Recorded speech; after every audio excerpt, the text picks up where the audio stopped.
انتہائی مختصر نصیحت آپ کو کرتا ہوں۔ قرآن مجید کی روشنی میں 4 چیزوں کا آپ اہتمام کریں، کیونکہ یہ 4 چیزیں ایسی ہیں جن کے بارے میں اللہ تعالیٰ نے قرآن مجید میں گارنٹی عطا فرمائی ہے۔ سب سے پہلی چیز جس کی میں آپ کو نصیحت کرتا ہوں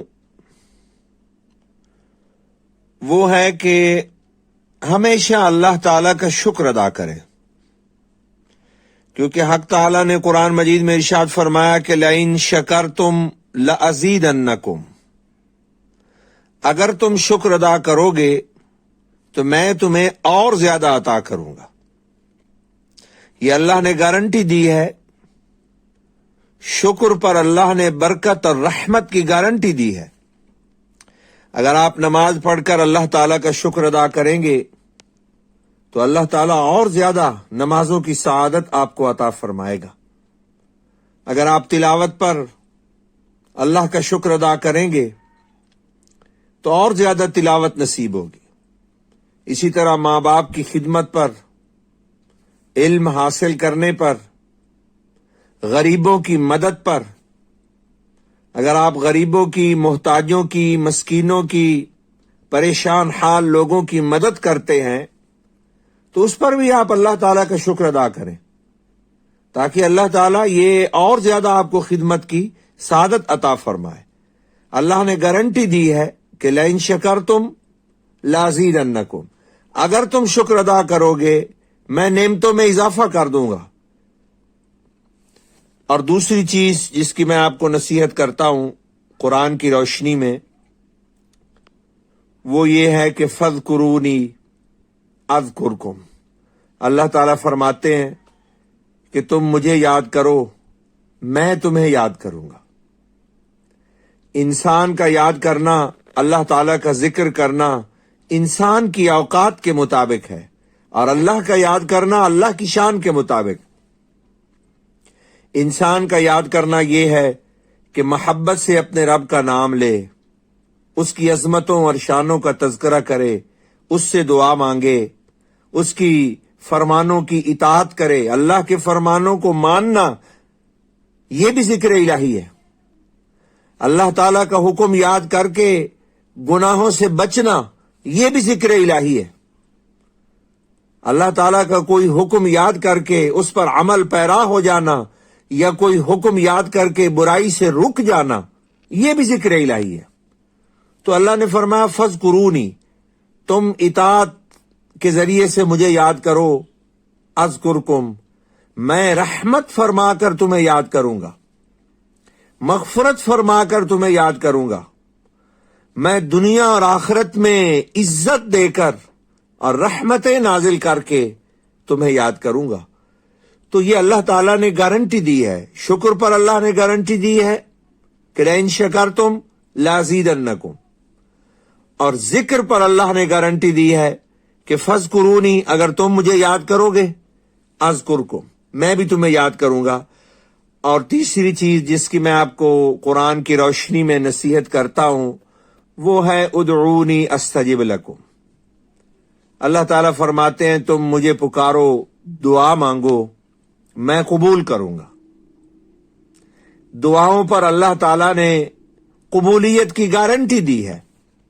قرآن کا افتتاح بھی دعا سے ہے، اہدنا الصراط المستقیم، اور قرآن کی تکمیل بھی دعاؤں پر ہے۔ قل اعوذ برب الفلق بھی دعا ہے، قل اعوذ برب الناس بھی دعا ہے، اور پورا قرآن دعاؤں سے بھرا ہوا ہے۔ اس کا مطلب یہ کہ اللہ کو دعائیں محبوب ہیں، دعائیں اللہ تعالیٰ کو پسندیدہ ہیں۔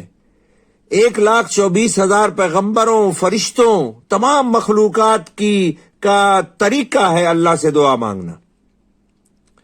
اور دعا پر اللہ نے قبولیت کی گارنٹی جو دی ہے تو بغیر تفصیل میں جائے آپ یہ سمجھ لیجئے، کبھی تو اللہ تعالیٰ اسی طرح آپ کی دعا کو قبول کر لے گا جیسے آپ دعا مانگیں گے، کبھی اللہ تعالیٰ ایک نعمت کے بدلے میں دوسری نعمت عطا فرمائے گا، اور کبھی اللہ تعالیٰ آپ کی دعا کی برکت سے تقدیر میں لکھی ہوئی کچھ مصیبتوں کو ٹال دے گا، اور کچھ دعائیں ایسی ہیں کہ آپ مانگیں گے ان کا اثر دنیا میں ظاہر نہیں ہوگا، محشر کے دن اللہ تعالیٰ ان کی پیمنٹ کرے گا۔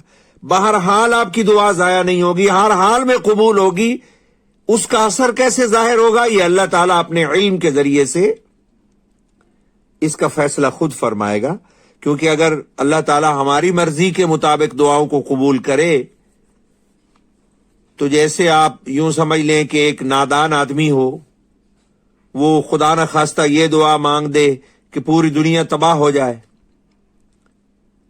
تو اس طرح اللہ تبارک و تعالیٰ نے، چونکہ وہ بندوں پر مہربان ہے اور ایک حکمت کے ساتھ نظام کائنات کو اللہ تعالیٰ اپنے بے مثال علم کے ساتھ چلا رہا ہے، تو اس لیے دعائیں مانگ کر بالکل بھی مایوس نہ ہو کہ اگر مجھے یہی نعمت ملی تو الحمدللہ، اگر اس نعمت کے علاوہ مجھے اللہ نے کوئی اور نعمت دے دی تو الحمدللہ، اگر اللہ تعالیٰ نے میری زندگی کے دکھ اور مصیبتیں اس دعا کی وجہ سے ٹال دیں تو بھی الحمدللہ، اور اگر اللہ نے یہ دعا دنیا میں پوری نہ کی اور آخرت کے دن میری بخشش اور نجات کا وسیلہ بنا دیا اور میرے گناہوں کی معافی کا اس کو وسیلہ بنا دیا تب بھی الحمدللہ۔ تو اللہ تعالیٰ نے دعاؤں پر قبولیت کی گارنٹی دی ہے اور فرمایا ادعونی استجب لکم، مجھے پکارو میں ضرور قبول کروں گا۔ اور آخری چیز، چوتھی چیز جس کی میں آپ کو نصیحت کرتا ہوں وہ یہ ہے کہ استغفار کو اپنی زندگی کا معمول بنائیں، کیونکہ اللہ تعالیٰ نے استغفار کے بارے میں بھی قرآن میں گارنٹی دی ہے۔ اللہ نے فرمایا وما کان اللہ معذبہم وہم یستغفرون، جب تک لوگ استغفار کرتے رہیں گے وہ عذاب سے محفوظ رہیں گے، ان پر عذاب نازل نہیں کیا جائے گا۔ استغفار کی کوئی ایک برکت نہیں ہے، کروڑوں برکتیں ہیں جن کو میں اس وقت تو عرض نہیں کر سکتا، انشاءاللہ پھر کسی وقت عرض کروں گا۔ تو میں آپ کو 4 چیزوں کی نصیحت کرتا ہوں کیونکہ ان پر اللہ نے قبولیت کی گارنٹی دی ہے۔ اللہ نے فرمایا لئن شکرتم لازیدنکم، اگر تم شکر کرو گے میں نعمتوں اور زیادہ عطا کروں گا۔ فاذکرونی اذکرکم، مجھے یاد کرو گے میں تمہیں یاد کروں گا۔ ادعونی استجب لکم، تم مجھ سے دعا مانگو گے میں ضرور قبول کروں گا۔ اور فرمایا وما کان اللہ معذبہم وہم یستغفرون، اگر لوگ استغفار کریں گے تو عذاب سے محفوظ رہیں گے۔ اللہ تعالی ہمیں یہ 4 نعمتیں عطا فرمائے اور اللہ ہمیں ان پر عمل کی سعادت نصیب فرمائے۔